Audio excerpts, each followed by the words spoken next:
Hey everyone, I'm glad you could join me on a Thursday night this time because I had such a bad cough yesterday that we had to, resume tonight. I do want to remind you, as always, remember to turn up your resolution. YouTube likes to put me at 144.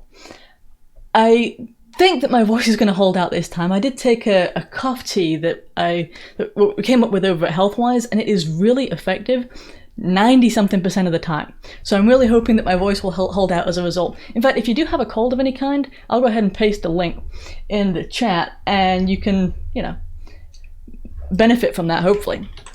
Okay, so let's go ahead and move forward because today has been oh, by the way, it has turned my tongue yellow, by the way. So it may not be the best for this, but oh well. It's better than coughing and choking and spluttering. So let's move on to the impeachment resolution that they voted on today, that the Democrats voted on, because let's be honest, not a single Republican went with this sham. And why would they? Because the president didn't commit a crime in the Ukraine call, which is supposedly what this is all about. Tulsi Gabbard, interestingly enough, voted yes on the impeachment resolution. And she was the person who, during the last debate, was talking about how this would divide the country. Remember that? And so it wasn't a good thing to impeach, we should let the people decide. And now suddenly she's apparently changed her mind.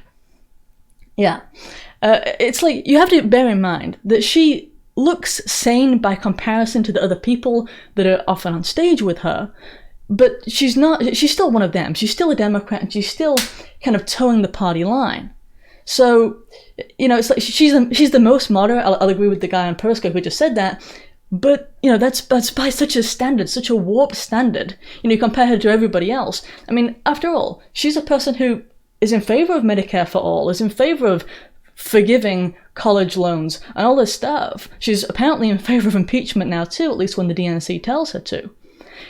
She could have kind of ran against the DNC in the same sort of way that Trump ran against the Republican Party. Because the Republican Party, the Republican establishment, didn't want Trump to be the nominee.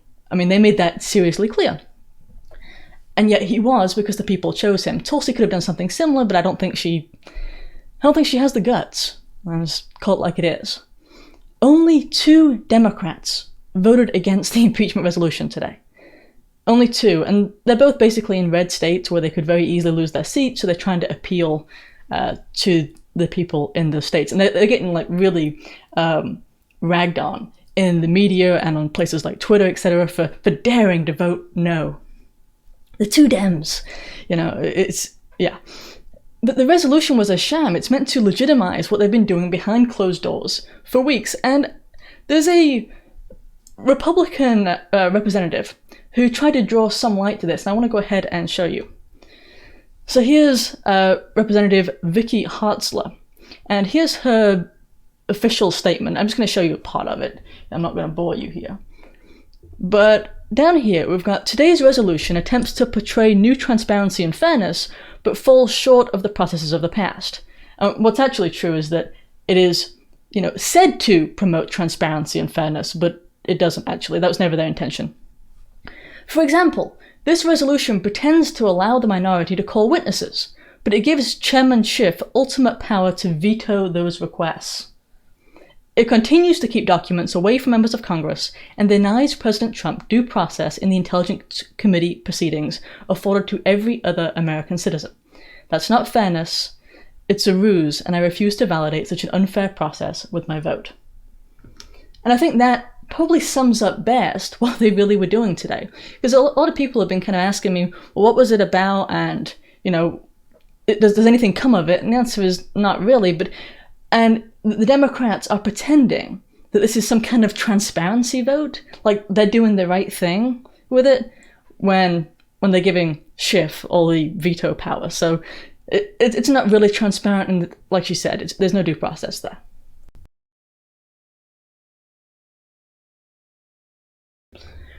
All right, yeah, I just want to get that out of the way because it's just such a show, right? It's just like a kangaroo court style thing, which is what it will be if it continues. Some good news, though. In Georgia, there is some legislation that's being crafted to prevent the mutilation of minors. And this is important. Here we're talking about transgender surgery, if you like. We're talking about chopping off little boys' testicles and penis. And it ought to be illegal. And it's not, because previously nobody even thought this thing was... in previous times nobody even considered that a parent would put their child through this.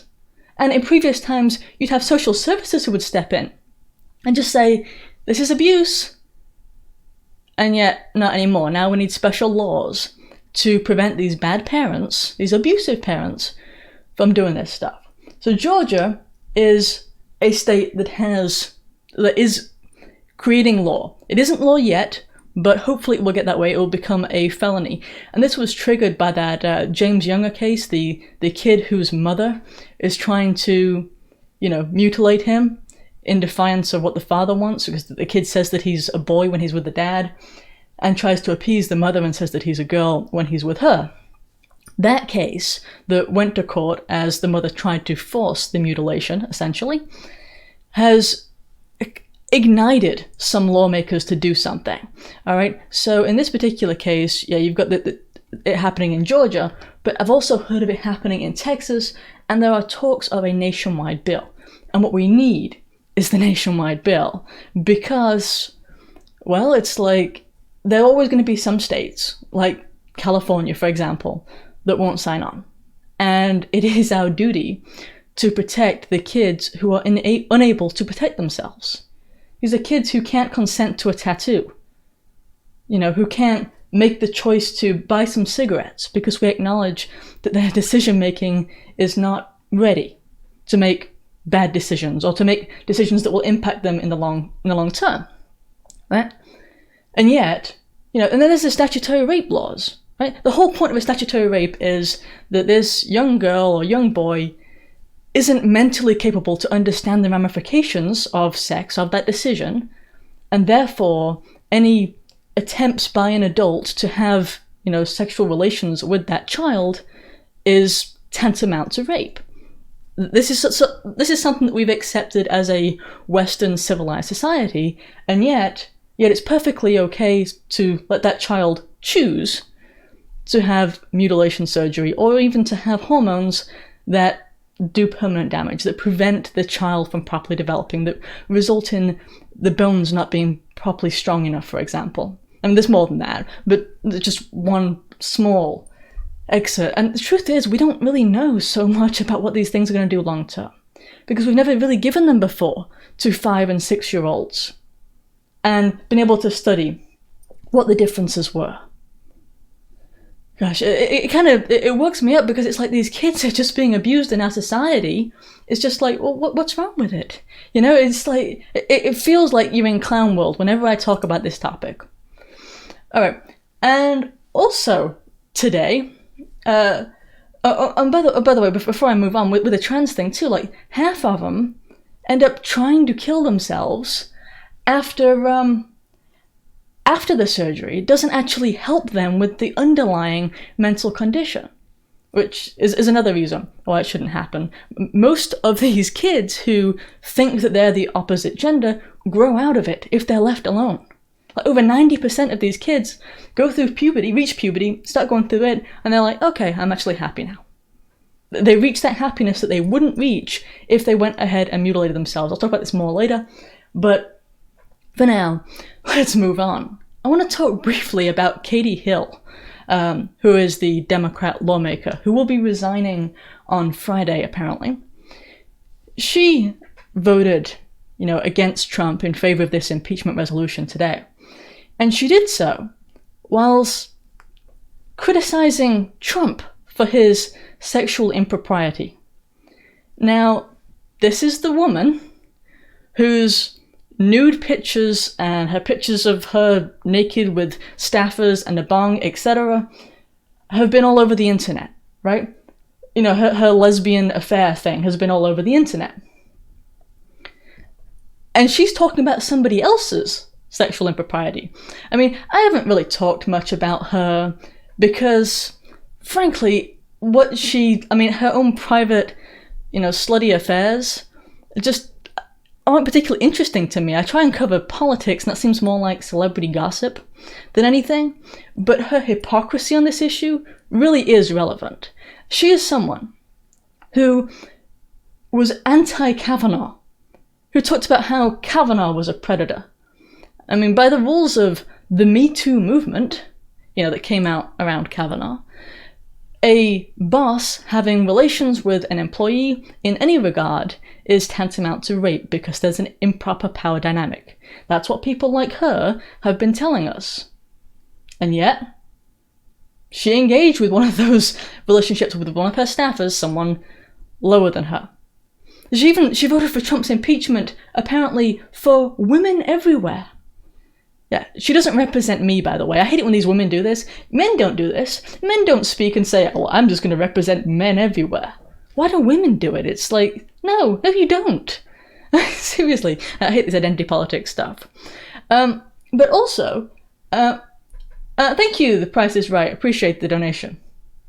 Okay, Trump's most lewd remarks that he ever made, and you, I'm sure, know what I'm talking about, were about consenting adult women throwing themselves at him, which I'm sure they did, because it's not really much of a secret that plenty of women throw themselves at rich men, right? We all know this. So I don't think he really said anything that was particularly surprising. Perhaps it was said a bit crudely, but, that was it.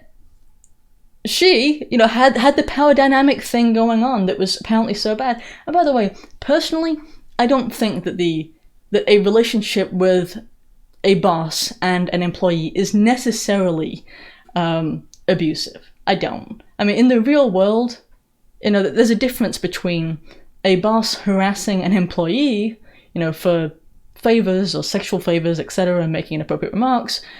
And then there are other instances where you'll have a boss and an employee who work closely together and develop a liking for each other. And in that case, I mean, it just is the way it is. When people spend a lot of time together and they have the same interests or whatever, things can happen, which isn't rape, which isn't an improper abuse of power. So, that's one of the reasons, too, that I didn't want to say that much regarding her case, but she's such an incredible hypocrite that she deserves, that is, Katie, deserves all of this, frankly, for her supreme hypocrisy. Okay, I know that last time I sort of talked about the Canadian election, but my voice was breaking so much and just, scratchy, and I was coughing so much that I think I failed to make some of the points that I wanted to make. So I want to cover it again briefly. Hold on a sec.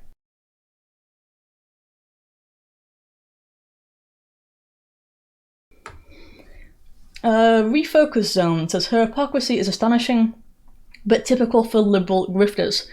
That's true, the hypocrisy really is so... Gosh, it's so common now, isn't it? Among these leftists, it's always, look in that direction, and they especially do it. It's like they do it intentionally. Like they know they have some kind of baggage or some kind of history, and so what they do is they point at someone else and say, look at them, look at what they did, which is actually what they did too. So no one actually looks at what they did themselves. They constantly accuse their enemies of that which they are guilty. So, alright, let's go ahead and move into the Canadian election then, because I do want to cover this. I think it's important, including for those of us who are in the United States. Because, well, firstly, I do want to say, Trudeau, who most of us know, people kind, right? Trudeau did lose his majority, so you could say that there is hope in the sense that less people voted for him than before. Maybe it's 4 years of bad policies, maybe it's the blackface scandals, I don't know. However, he did still get back into office, so that's something positive. The Conservative Party won the popular vote, which is also something that is positive. However, they didn't win enough seats to create a majority government. In other words, a lot like the American system, it's similar, that the votes weren't spread around in the right ways to enable them to have enough representatives that would form that majority government.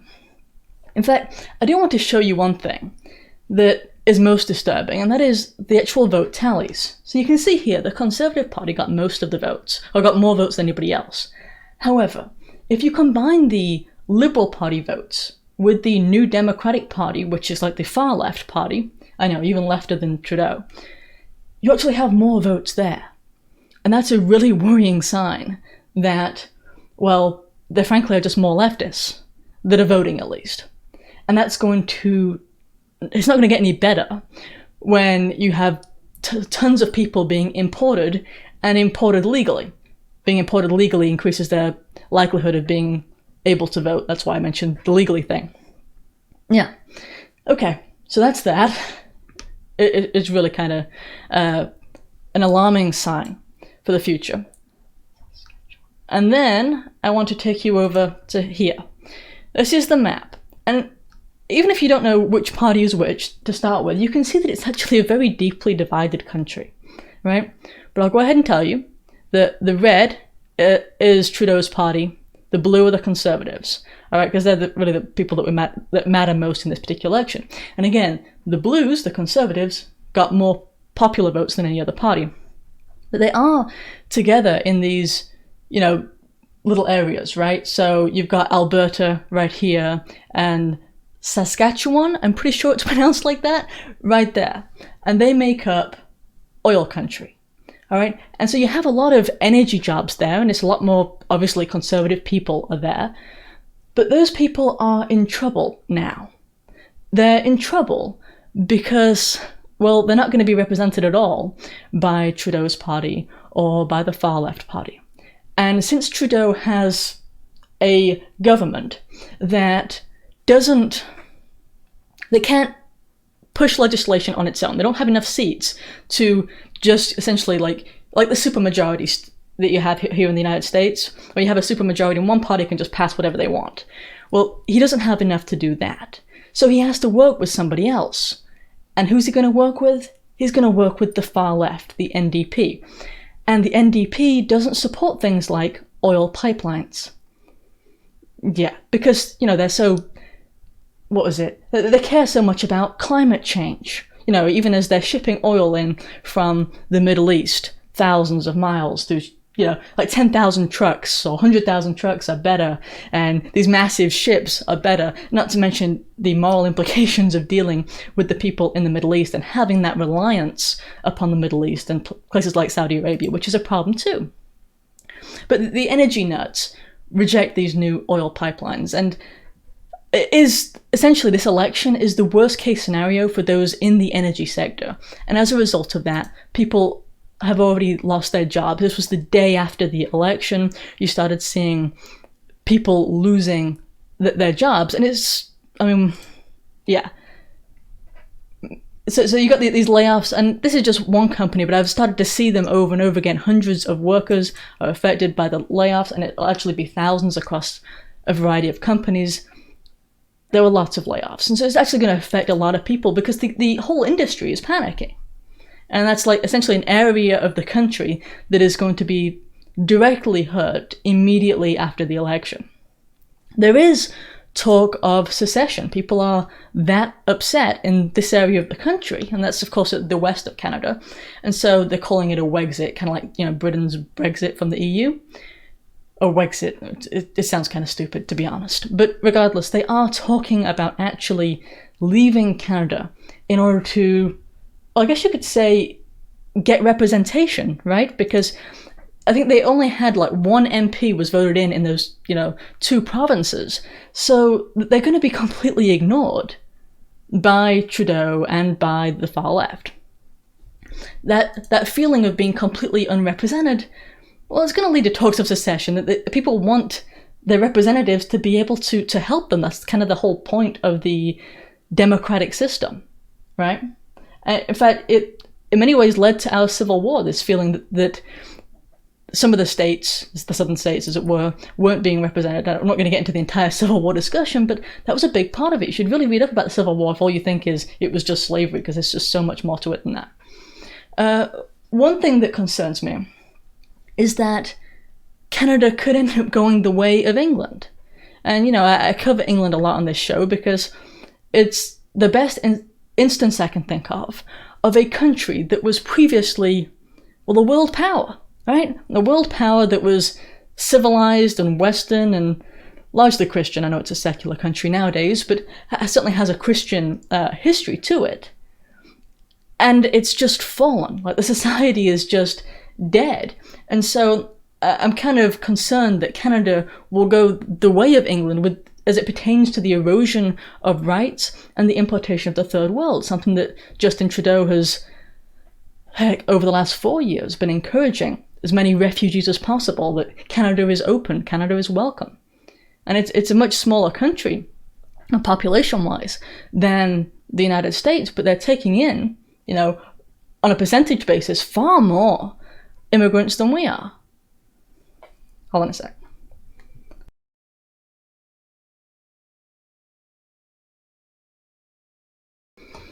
And then there's the erosion of rights. Canada has already begun with the whole speech regulations. That's how, Jordan Peterson rose to fame, was because of the fear of imposed speech. Not just banned speech, but the government telling you what you had to say. In that particular case, it was you have to use these certain pronouns.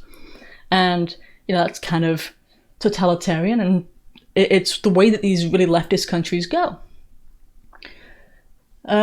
It's like Trudeau seems to hate the principles of Canada a lot like our left hate the principles of America. And the Canadian government, on the free speech note, also funds the media. In this country that doesn't really happen so much with the exception of, say, PBS. But the Canadian government has been funding their media sources, leading to them being positive toward the government.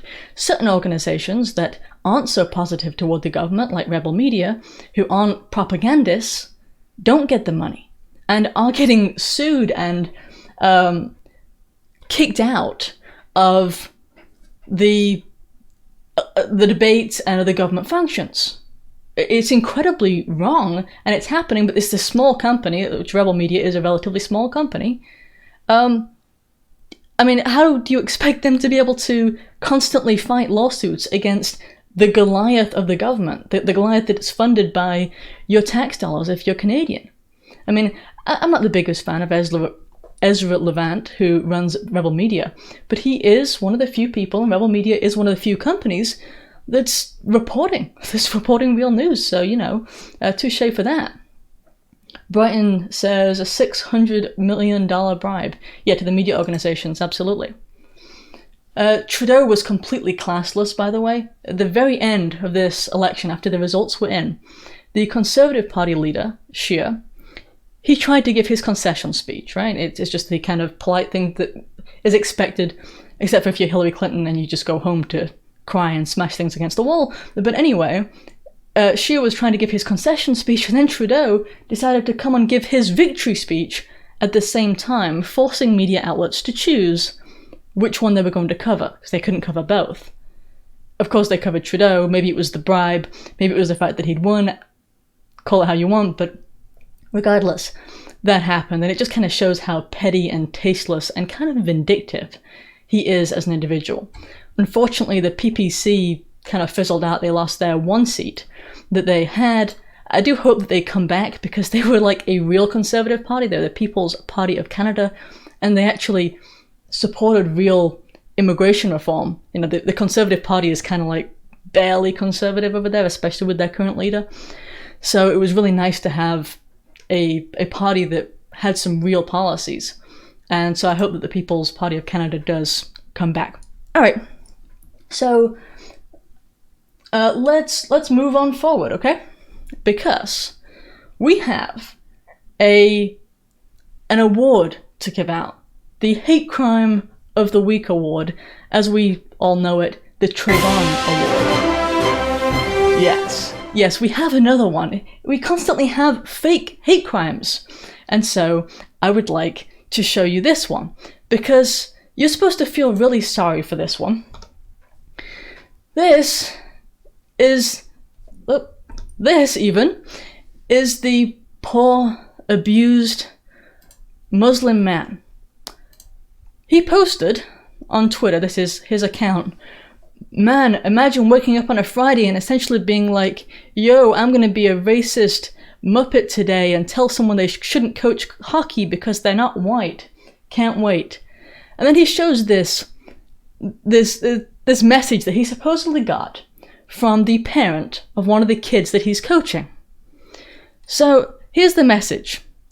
I'm going to zoom in a little bit so you can maybe read along with me depending on what size screen you're using.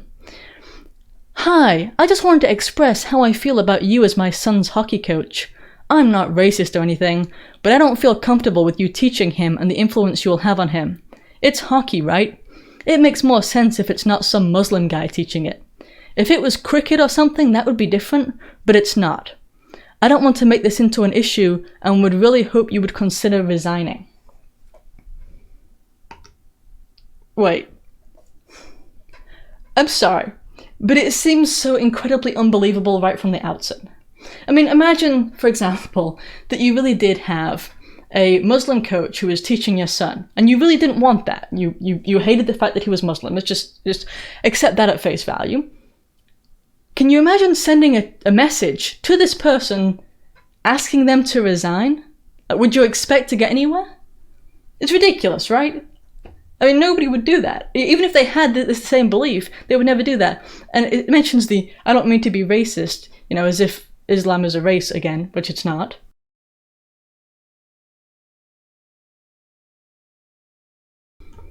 Okay. And then, this, of course, because you've got always people ready to virtue signal, they jumped on this like it was just completely true. He was the victim of a hateful text message, and he's an immigrant from Pakistan who lives in Ontario. Yeah. This is the big game. And of course, it actually, believe it or not, was fake. So we go down here. But key facts in Javeed's story don't add up.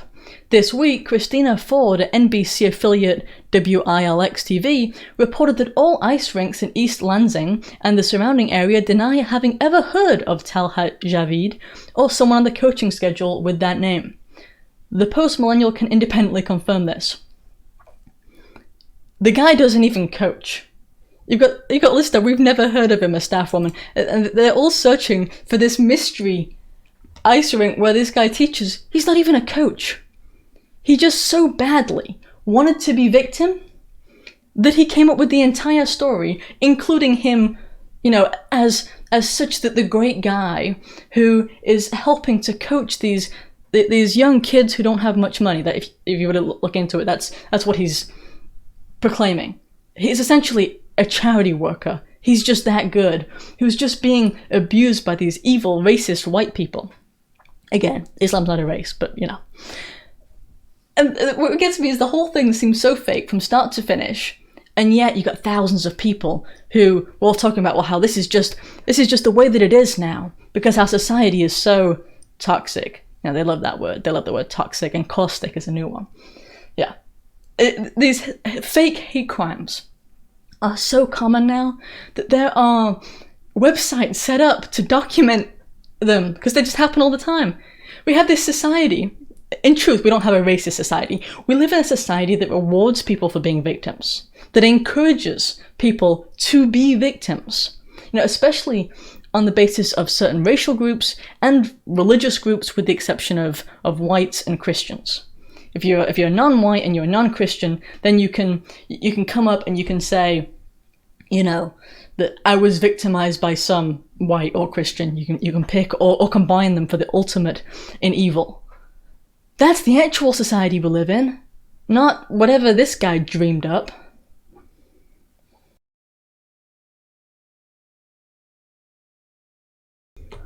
Top and Tim says they ignore so much real crime against whites. That is absolutely true. And that they don't report the races of the perpetrators against whites, when there is an anti-white crime. They just don't even report it, if they report the incident at all. It's wrong. They like to put it down to gang violence, and I've got an instance of that we're going to cover in a few minutes, in fact. Tell you what, since we are halfway through, I'm going to go ahead and take us to a quick break, and then we will talk some more.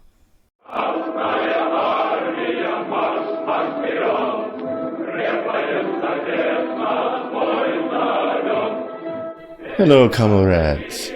You've been told by decadent capitalists that Saturday Day is Tuesday. I spit upon them. Telling the truth is a revolutionary act, so join the revolution by telling your friends that Saturday is on Wednesday, 10 p.m. Eastern Time, 9 Central, 8 Mountain, and 7 in the liberated Pacific region. Power to the people.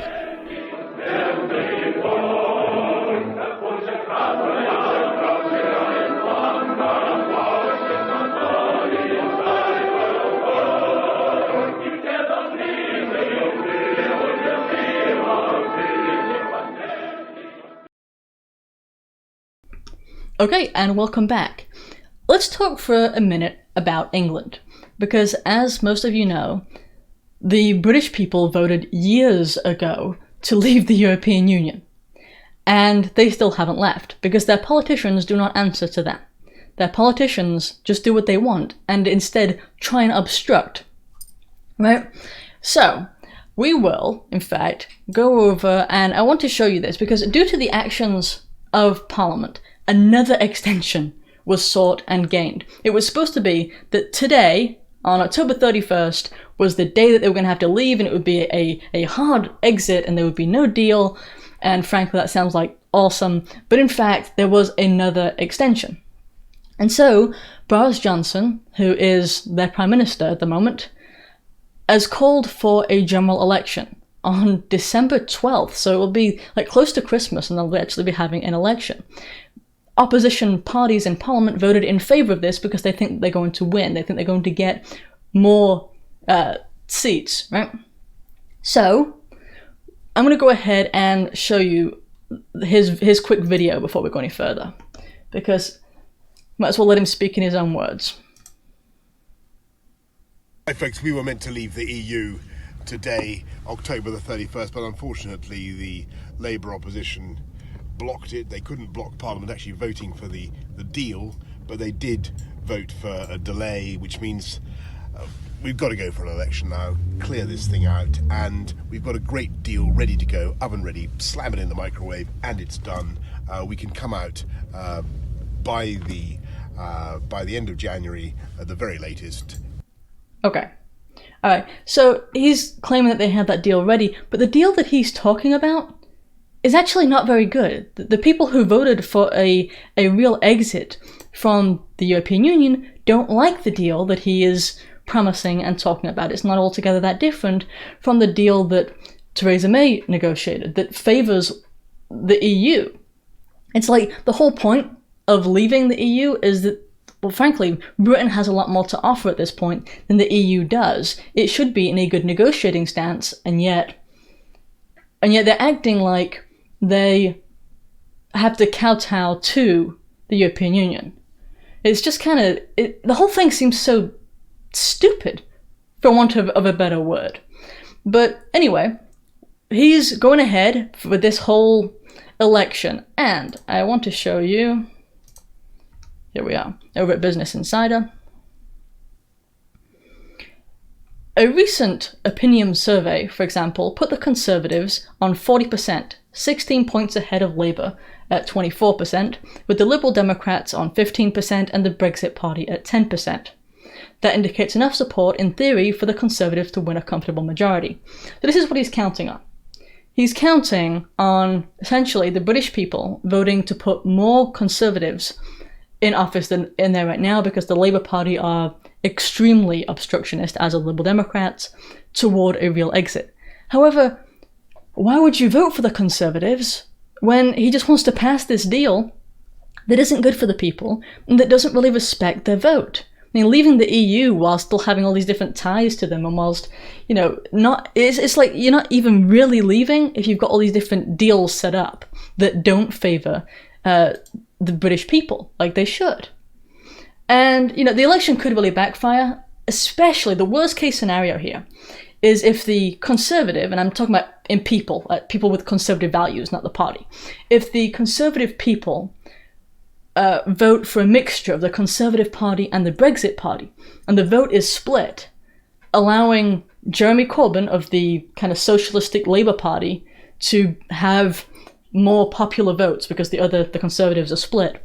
That's the worst case scenario. You'd have a Jeremy Corbyn leadership. He would actually be Prime Minister, and he's an actual identified socialist who uses these different, for the many, not the few, is like one of his slogans that he's really pushing, like an actual communist.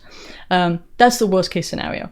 And it seems like it's kind of I don't want to say it's likely, but I wouldn't vote for the Conservative Party.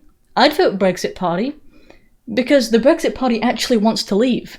The Brexit Party doesn't want to make these deals to the EU's benefit. If they want to make a deal, it should be to Britain's benefit, and that's what Nigel Farage of the Brexit Party has been saying, and I agree with him. I didn't really like the Brexit Party because it's like a one-issue party, and I think there are more issues than just the EU. But the Conservatives have already betrayed the British people over and over again with these false promises. The Labour Party is just basically saying, we're going to ignore you. We're going to do another referendum until we get what we want. That's what the Labour Party is actually telling the British people. Now, Nigel Farage of the Brexit Party had offered Boris Johnson a plan of getting the Conservative Party not to run against the Brexit Party so they wouldn't run in the same area. Essentially meaning that the vote would not be split. You'd always have like either Brexit or a Conservative, and they could work together to leave the EU. Boris Johnson let his pride get in the way and did turn down that deal, which is unfortunate and now leaves him kind of at risk. I think at more risk than he realizes, because he does have a strong ego. So it is what it is. Alright, so let's move on to a new topic back here in the United States. Alright? Because there was a mass shooting during the last week. It happened in Texas. Did you hear about it? My guessing is no. 2 people died, and as of the most recent tally I've seen, 14 people were injured. And we'll go over exactly why you haven't heard about it. Here we are at the Dallas News. This is not some conspiracy site, okay? Here, at this particular time of reporting, it says 2 die as gunman shoots 8 people at party near Greenville. And this was actually a homecoming party for a university. And it was not at the university, it was elsewhere. It was not in, Texas A&M University Commerce celebrated the homecoming weekend. 2 of the victims died, 4 more were in critical condition late Sunday. This was totally off campus. Now, the thing is, there are multiple reasons. Firstly, the shooter used a pistol. At first report, it was said that the shooter used a rifle. And I think that's why it got just like 1 or 2 reports, and then suddenly the reporting just died after like an hour. Because they realized the shooter used a pistol. But more importantly than that, I can guarantee you that the shooter was black. And I want to essentially make this point. Now, they're not going to go out and say it, but you just listen to this, okay? And haven't confirmed whether any students were involved.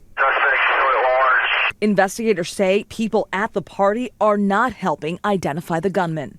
We're not getting cooperation from the people that were attending the party. They saw nothing. Authorities say even though they were on scene before the shooting even happened, they didn't see the shooter because there were so many people there. And guys, right now... Okay. So firstly, we have the fact that the witnesses are not cooperating. There are 2 people dead, 14 people injured, 4 people in critical condition. And these people are not talking. Can you imagine that? They're not talking about who the person could have been. I mean, this was somebody that it sounds like they knew, and yet they're refusing to cooperate with police. So that's the first indication that it's essentially a gang violence incident. That doesn't mean it's not a mass shooting. It is a mass shooting because more than 3 people, or more than 4, depending on how you do the statistics, were shot. In this case, we're talking, it's like 14 injured plus 2 killed. So we're talking at least 16 people were shot. Definitely a mass shooting. And yet, this one isn't getting the coverage. Got a pistol, and it sounds like a non-white shooter.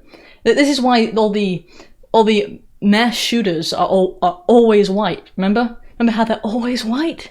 Yeah, they're not always white. But some people like to not report when you have a non-white shooter. They like to report only when you have a white perpetrated mass shooting. I mean, if you included all of the acts of gang violence in mass shootings, the white perpetrated shootings would be statistically insignificant. That's just the way it is. Alright, and I do want to, come over here for a second.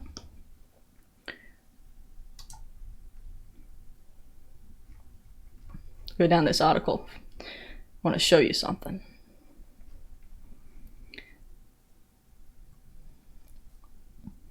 Okay, they keep changing this article, but we do know that the shooter was in a hoodie, is what we've been told. That's what I was trying to kind of bring up for you, is the fact that that's the only description, is that the shooter was in the hoodie. But apparently they removed even that because you wouldn't want any kind of indication of who it might have been. But, you know, nobody was snitching, which is the important thing. I hate this kind of identity politics where they're like, well, some people's lives don't matter, which is the implication to when you're looking at, you know, the way that they're reporting some murders and not others. That's the only way to see it. Okay. It's like, and then there was actually a shooting at the vigil afterward.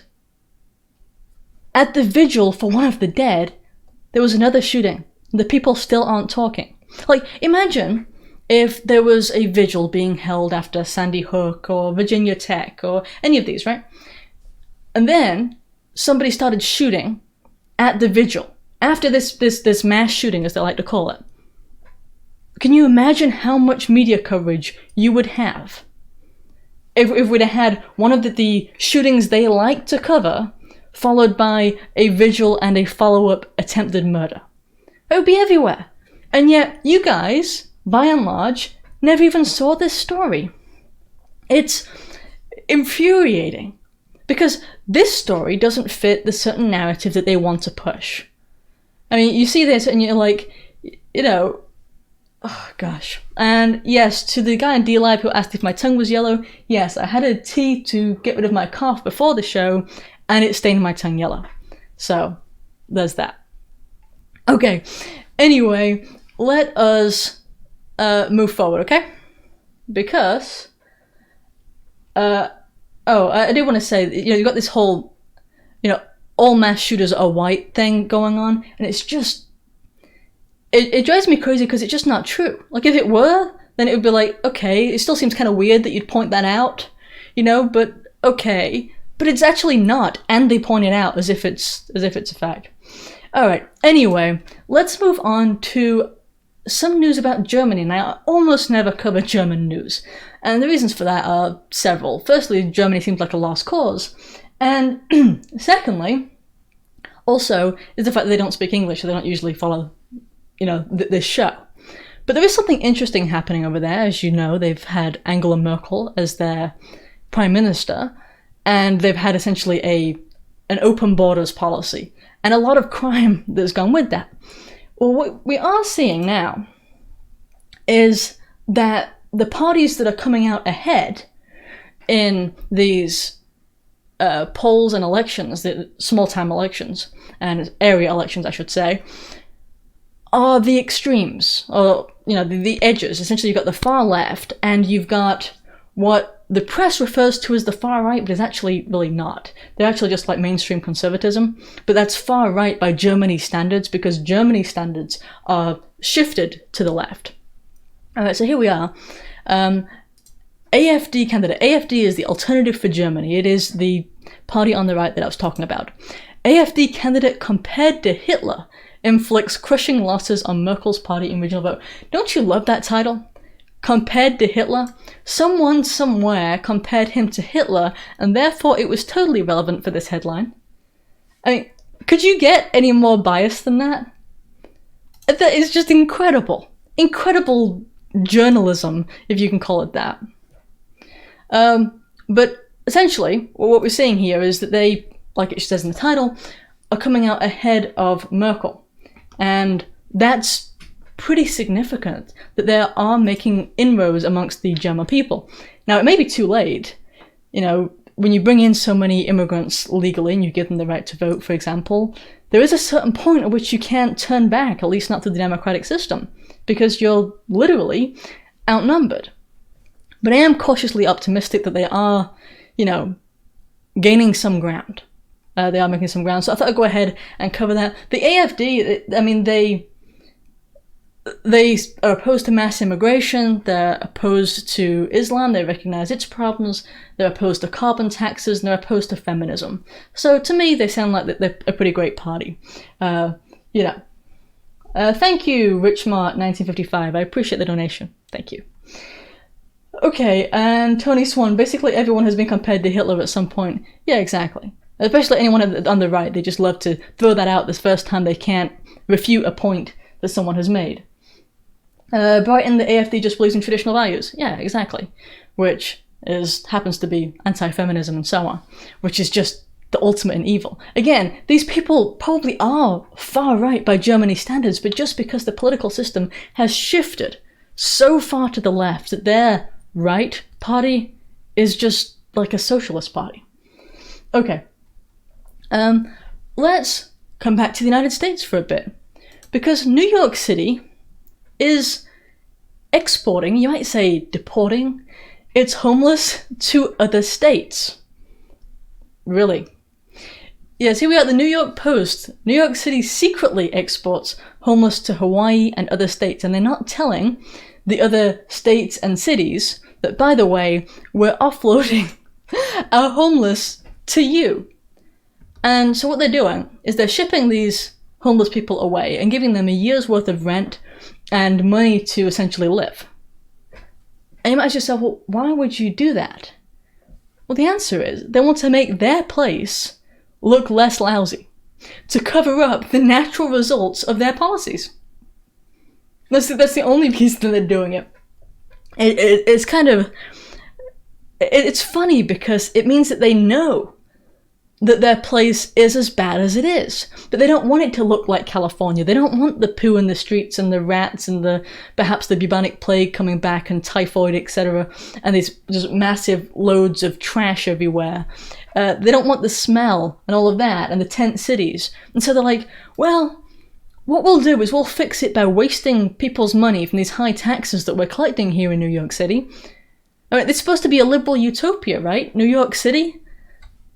And yet they have lots of homeless, and they're exporting or deporting them. Because if they really cared about the homeless, they would do things that help the homeless, such as encouraging businesses to thrive. If you have a better economy, you'd have a better, well, it would be easier for people not to get on the streets, right?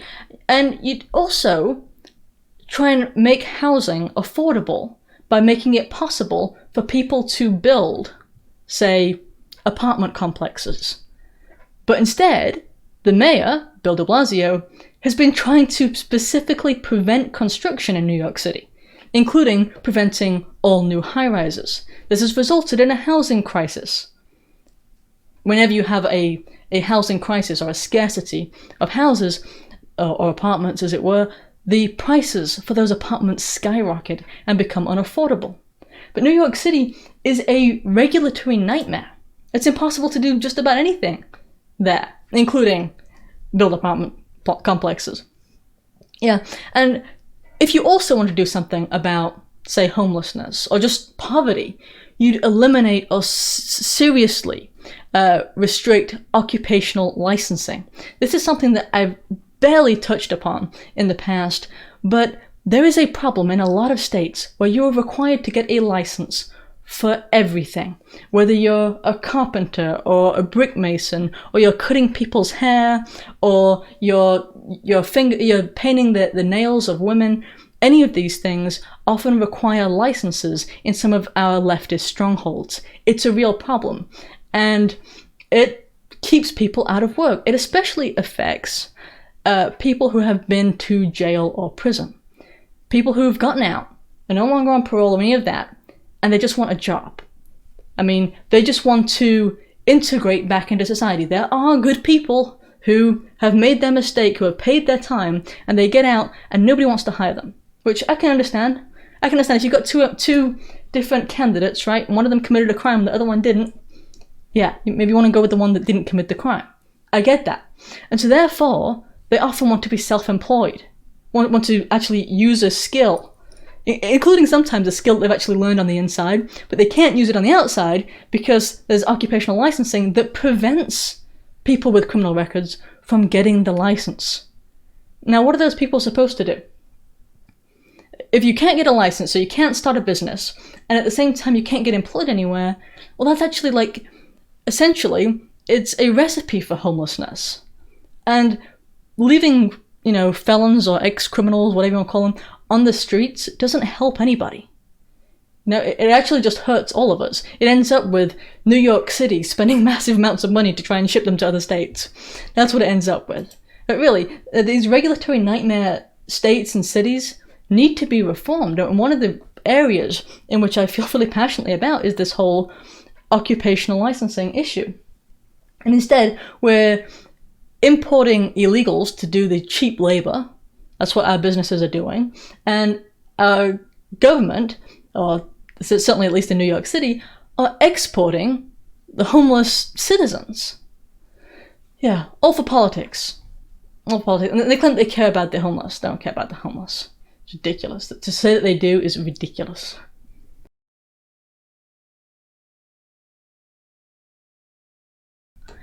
Troll with a Purpose says, corporations own all licensing, property use, and regulation.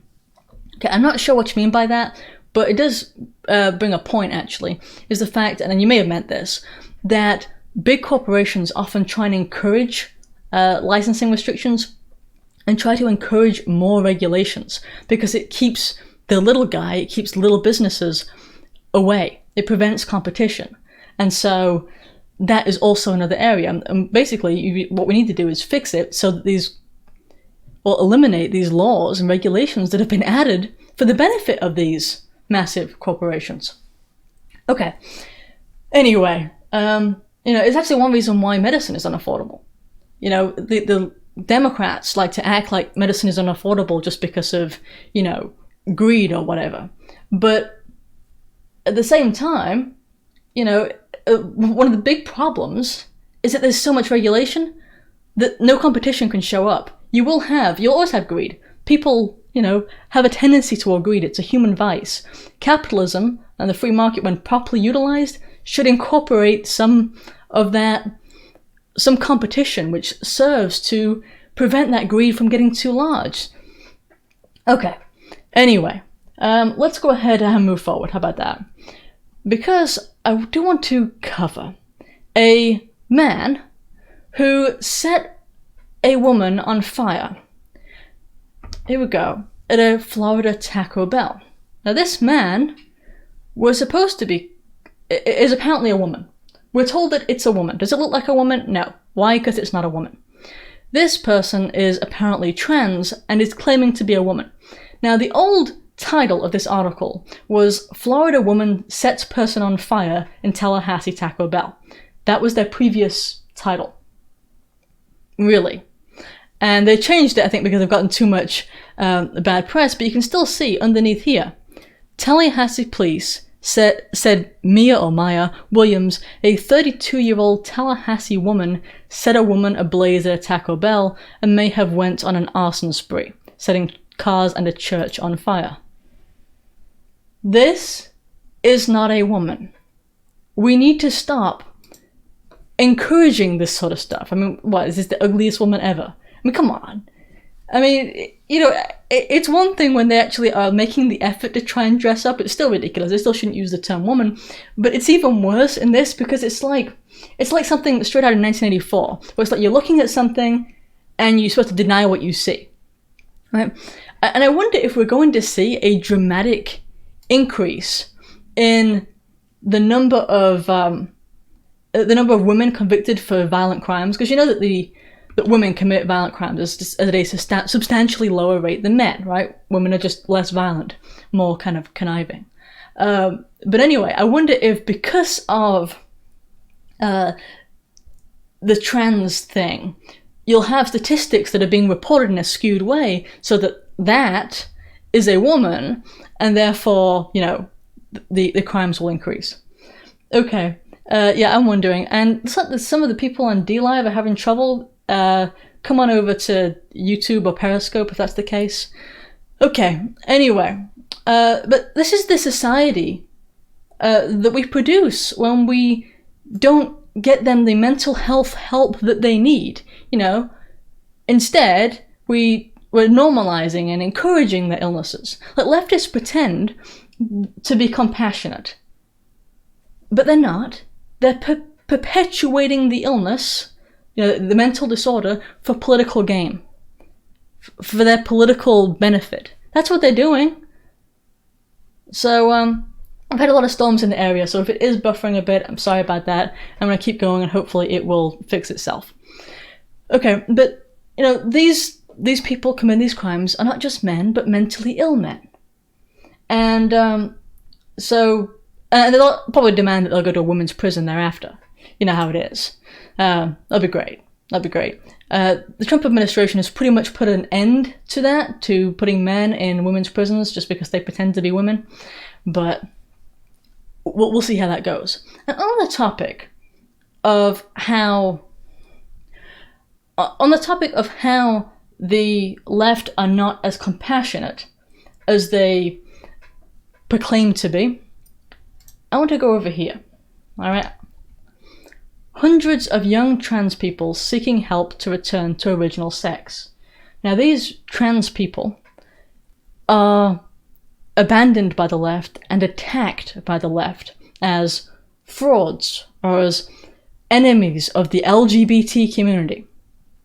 These people who have been butchered and mutilated and lied to, and their delusions their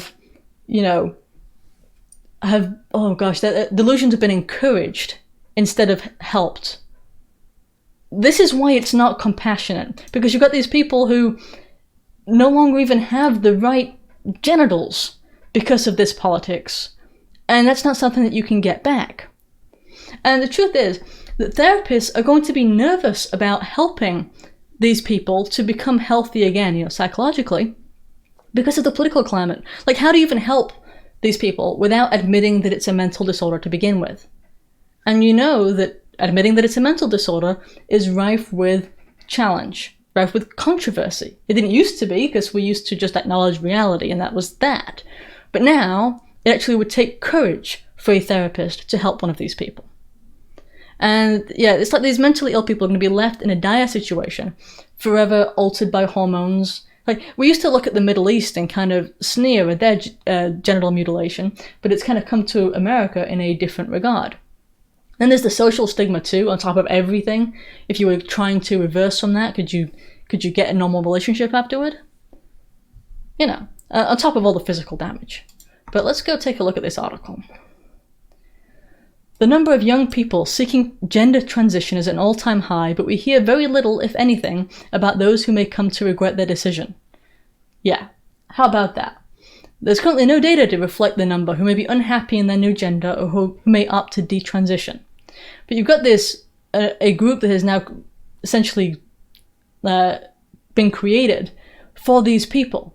And you've got, this is an actual interview with the person who is running the group to try and support these people. It says, I'm in communication with 19 and 20-year-olds who have had full gender reassignment surgery, who wish they hadn't, and their dysphoria hasn't been relieved. They don't feel better for it. They don't know what their options are now. Yeah, because they don't really have many options now. That's the very cold truth.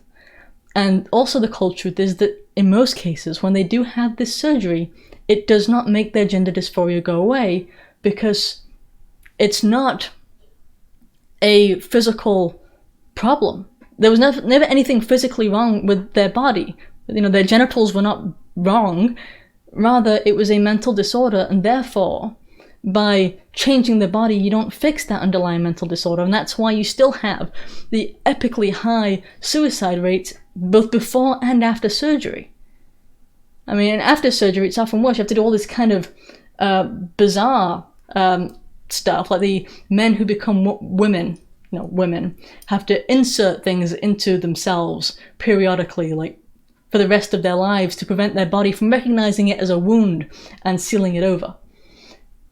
Yeah, there's a lot. And by the way, it said that there were 19 and 20-year-olds. There shouldn't be 19-year-olds who've had such surgeries and then already wish they hadn't. I mean, either that happened when they were minors, which is just evil, or it happened not long ago and they realized right away that it was a mistake. Either way, I think it's kind of tragic. I really do.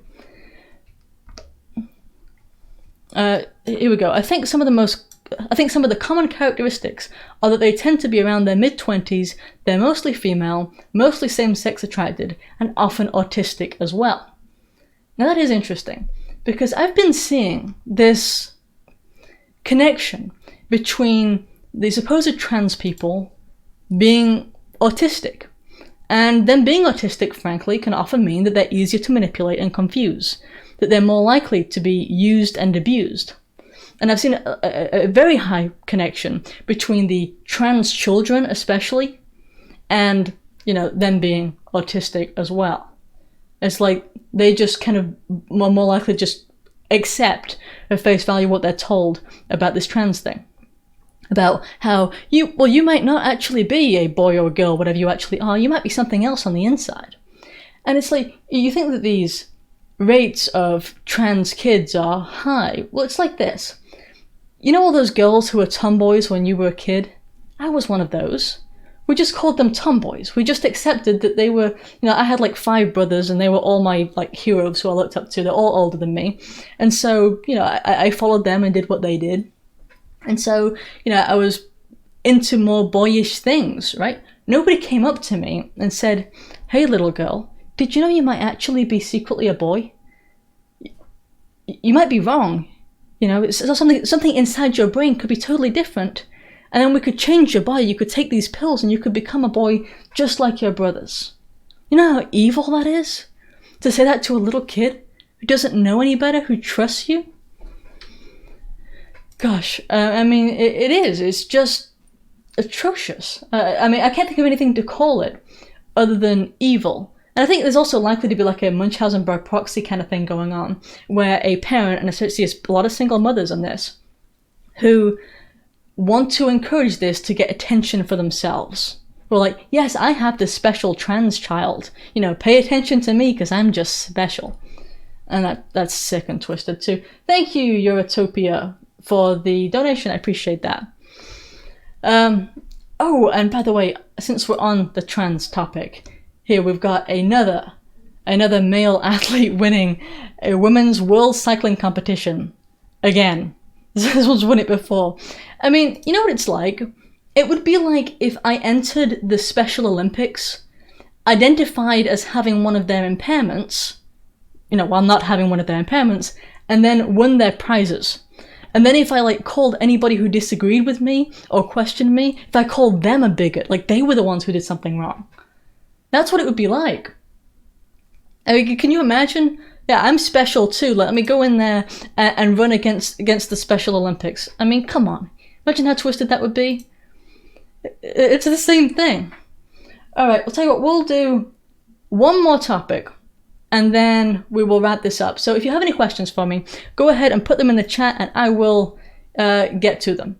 Okay? So whilst you're typing, I will go through this topic. That way it gives you some time to type. Alright, and this is about the New York Times, which I'm sure is your favorite publication. And I want to show you that they have, finally, acknowledged that the deep state exists. Here they are. This was a recent article, October 20th of this year.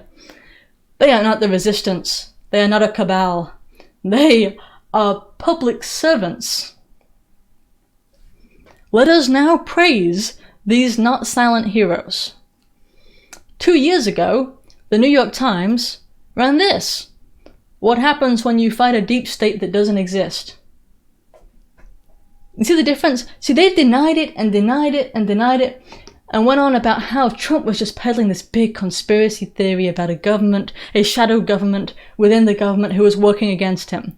And they talked forever about how this was just a conspiracy theory. You saw it on CNN, on MSNBC, and indeed, as you just saw, on the New York Times. And now that some of these whistleblowers from the CIA, have come out, they're like, oh yeah, the deep state, it does exist, and they're wonderful. They're wonderful. They're our heroes. They've just kind of completely done a 180 on this. And it's funny, but also kind of, I guess, sick, you could say, that they're celebrating a shadow government that is unelected, full of bureaucrats that are trying to undermine Trump's presidency, and they're holding that as a good thing. I mean, talk about enemy of the people here.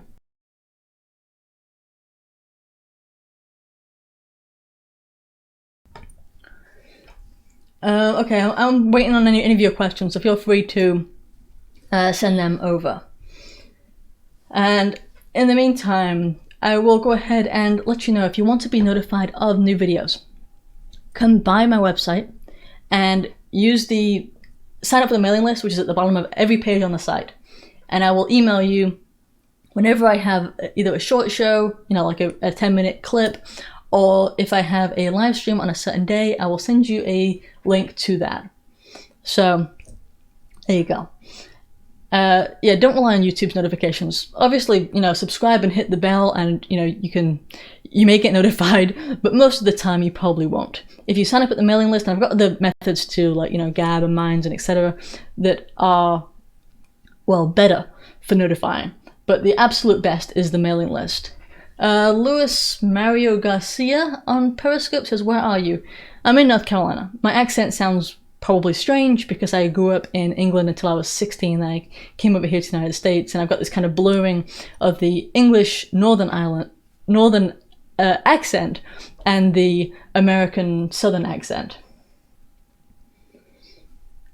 And yes, this really is live. I'm not Crowder. You're missing the H in that link, Lewis, in my last name. Okay. Brighton says, thoughts on the TPUSA raids. I think you mean the people showing up to Charlie Kirk and kind of interrupting his events and all that. I'm actually mixed on it. Because, well, I'm of two minds. Because firstly, I agree that it is a real problem when we have the conservatives who are pro-legal immigration, regardless of how much we have. Like, surely there has to be a limit, right? And you've got people like Charlie Kirk who have said things like, he said recently, we should staple every green card, a green card to every diploma. That's what he said. Meaning that if you graduate from an American university, you should just be, have a green card and have a path to citizenship and all of that. And that's just, like, why? Why? Are the best people coming out of universities? Is that what he's trying to say? I mean, it doesn't even make any sense, but it ignores the fact that we have a good country with a good culture here, and frankly, the rest of the world largely doesn't. I know, that's politically incorrect to say, but the rest of the world largely does not. And so I think that it is and that's like buying citizenship, And that will change the country, and not for the better. It'll change the country.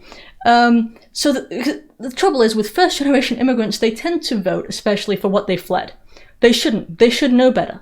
Like, I know better. I don't want America to become England, so I'm not going to vote for leftist policies. I would never do so. Someone just asked for the link to the website again, so there you go. Right, but the first-generation immigrants, by and large, will vote for Democrat policies, will vote for the very things that they fled from. And that's not a good thing. It's not a good thing for America. We should acknowledge that. And, gosh, it does bother me, that does. However, the people who are doing this, Nick Fuentes and his ilk, I don't think are good people. I don't. And I'm not sure that crashing Charlie Kirk's events is really a good thing. In fact, I think that from every source that I know that is actually credible, Charlie Kirk is a decent individual. He may make some mistakes. I think in that regard, he's very wrong. But I think from what I've heard from the people that I respect, he's actually a pretty good guy. And I don't think he's representative of everything that's possibly wrong. I think we should publicly criticize that particular policy, for example. I think we should do it constantly. I did it constantly, for example, when Trump at the last State of the Union went on his thing about how we need more legal immigrants. Like, no. No, actually we don't. Need more legal immigrants. That will cause the wages of Americans to go down, in addition to the other political ramifications. It's not good for the American worker, it's not good for the American culture, it's not good for the American people. It's important to say that, but crashing the event of what is overall a fellow conservative and a fairly decent human being, for as best as I can tell, is not a good thing. It's not. I mean, you got Nick Fuentes, who I don't think is a good person, who is largely behind it. And yeah, that's all I have to say. So I'm of mixed minds, like I said, because I think that policy needs to change. I know that Conservative Inc., as we often call it, which makes up, Fox News and the Daily Wire and Crowder and all of these kind of more mainstream conservative sources, have really begun saying this thing where they're like, well, any immigration, as long as it's legal, is fine. It's like, no, there is a line. I mean, like for example, let's just say you changed immigration law and you say anyone can come. Is it okay now? Would Charlie Kirk and the rest of Turning Point USA and everyone else, would they be okay with that? Because it's legal, right?